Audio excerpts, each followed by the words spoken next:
comment on a d'abord fait un peu une partie un peu théorique et puis revoir un peu les aspects analyse de cycle de vie, éco-bilan, etc.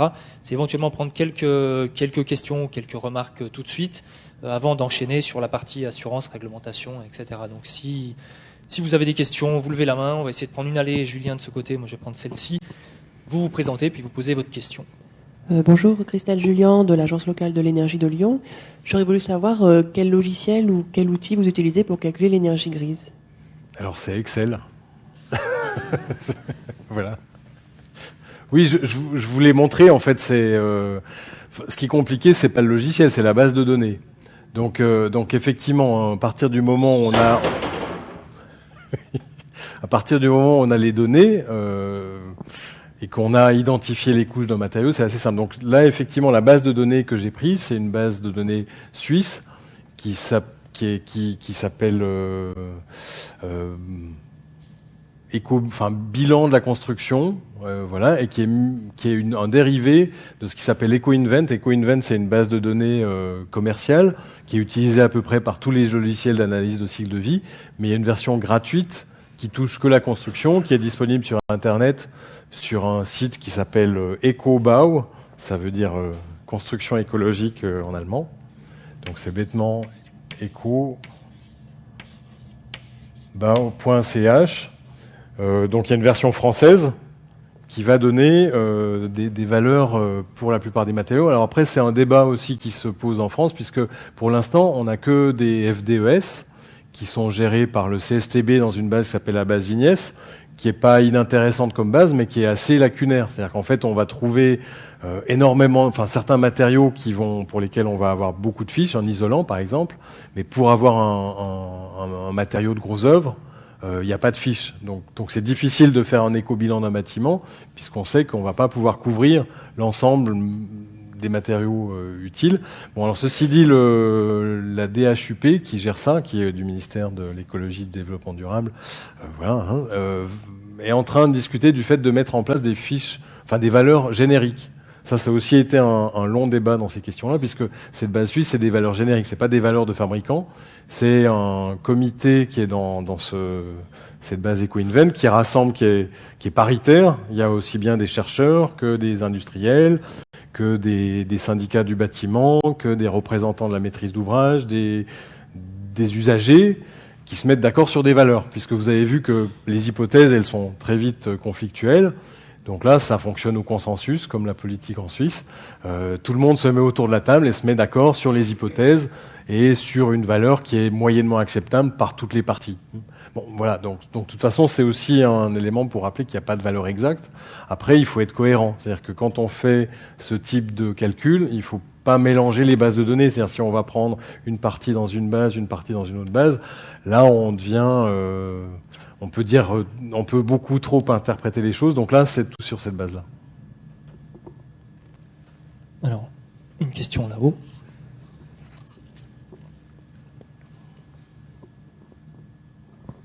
Bonjour, Pierre-Marie Lemo, bureau d'études Capter. Là, juste un point sur les bases de données. Aujourd'hui, dans les démarches HQE, il est imposé justement les FDES, qui sont du coup une base normée. Sur la NFP 010 de mémoire. Du coup, comment est-ce qu'on peut utiliser du coup EcoBau pour une démarche HQE certifiée Je pense que je vous disais, les FDES qui sont selon la 010, elles sont gérées sur cette base Ignes et on ne trouve pas tout. Donc, de toute façon, si on fait un calcul d'énergie grise et qu'il y a un matériau pour lequel on n'a pas de FDES, on se retrouve face à une lacune. Il y a un groupe de travail qui existe au niveau de la région Rhône-Alpes sur les questions d'éco-conditionnalité et d'intégrer l'énergie grise dans les appels d'offres ou dans les réalisations régionales ou les collectivités. Mais effectivement, pour l'instant, il n'y a pas de consensus sur cette question-là parce qu'il n'y a aucune base de données française qui soit exhaustive. Donc d'où la question des bases de données génériques qui avant c'était hors de question. Maintenant, il y a une ouverture pour que ça se fasse. Et l'intérêt d'une base de données générique, c'est qu'elle permet de couvrir tous les matériaux, enfin toutes les familles de matériaux. Par contre, ça valorise pas forcément les matériaux locaux. Non, justement. Après, ça, si on va plus dans le détail, on va voir qu'effectivement, si on compare une base de données française, suisse, autrichienne, allemande, etc., on va voir que pour des matériaux très transformés, dans la poutre en acier dont je parlais, on va avoir des valeurs qui sont à peu près les mêmes. Pour du bois, on va avoir des valeurs très différentes. Effectivement, si on le fait dans la forêt noire ou si on le fait en Aquitaine, c'est peut-être pas pareil. Enfin, voilà. Donc là, c'est une question de disposition des données. Après, il y a certains logiciels qui permettent d'utiliser plusieurs bases de données, de faire des choix. De toute façon, la règle de ça, parce qu'on avait fait justement avec les mêmes avec qui on a fait ce catalogue énergie grise, il y a 2 ans, on a fait des assises de l'énergie grise à Grenoble dans le cadre du Salon Bois, où il y a quelqu'un d'EcoInvent qui était là, ceux qui ont quand même parmi le plus d'expérience sur la question en Europe. La conclusion était que quoi qu'il en soit, une base de données ou un calcul d'énergie grise, il doit avant tout être transparent. C'est-à-dire que si on est un petit peu spécialiste de la question, on sait que tout peut être interprété et transformé de manière assez facile. Donc pour éviter le subterfuge, il faut être transparent. Donc il faut expliquer ses hypothèses, expliquer les bases qu'on a prises, et puis ensuite ça devient scientifiquement démontrable, quoi.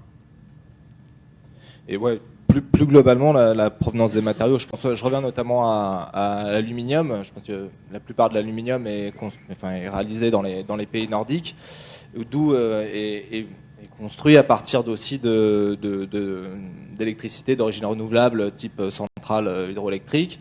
D'un autre côté, on a le bois qui provient essentiellement d'Allemagne. Alors comment comparer, comment avoir un vrai critère de choix sur l'aspect énergie grise, en tout cas sur ce point-là?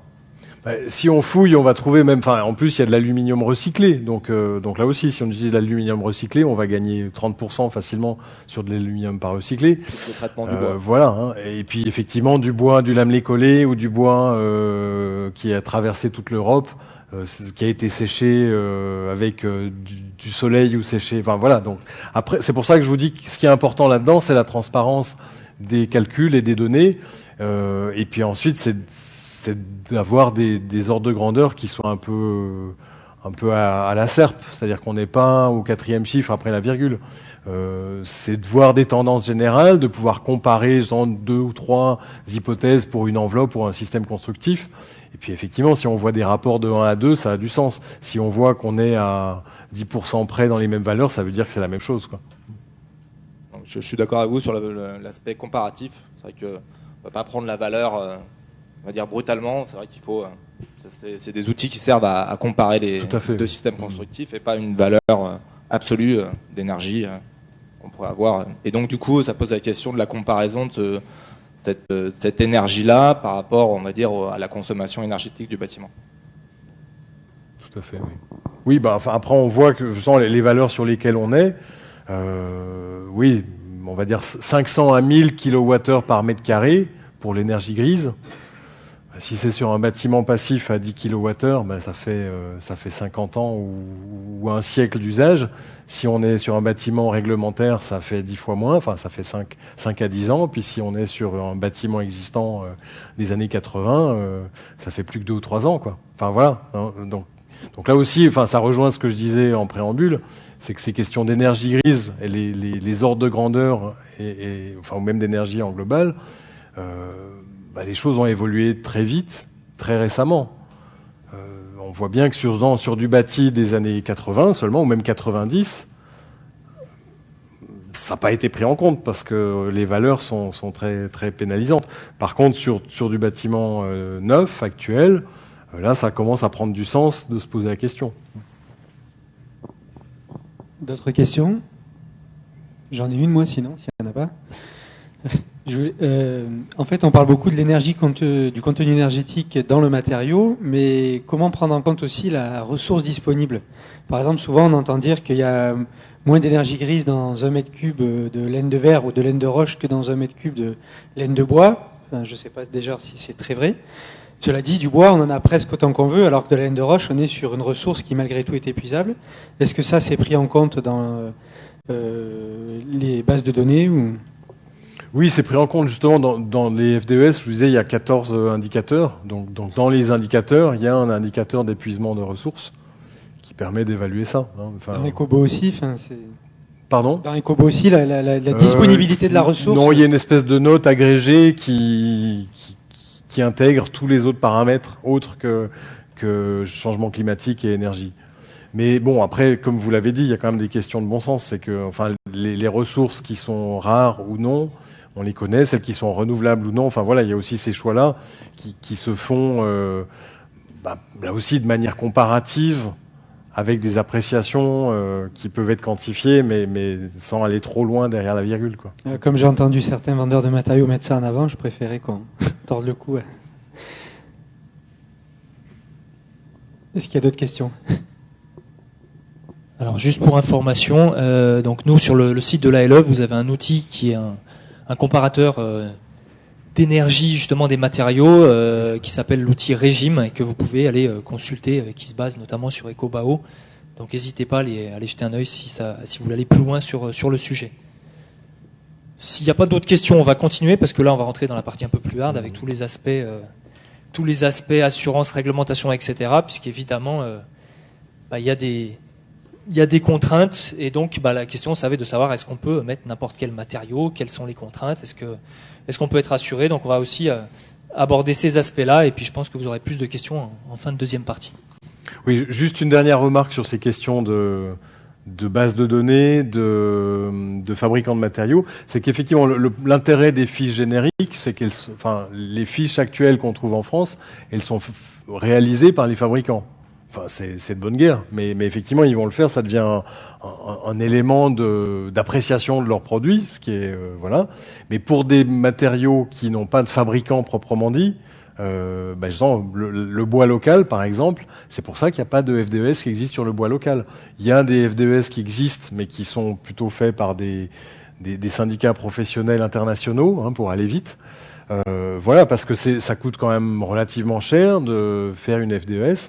Et donc l'intérêt de la fiche générique, c'est que ça met à disposition tous les matériaux sur une base plus ou moins consensuelle et sur une appréciation correcte de comparaison. Pour la filière paille, par exemple, je vois qu'il y a des gens du RFCP qui sont là. Il y a aussi une FDES qui est terminée, si je ne me trompe pas, mais qui a été financée par les pouvoirs publics. La même chose pour la fiche sur le bois région Rhône-Alpes. Parce qu'effectivement, il y a personne qui a de quoi investir de l'argent là-dedans à titre purement privé, quoi.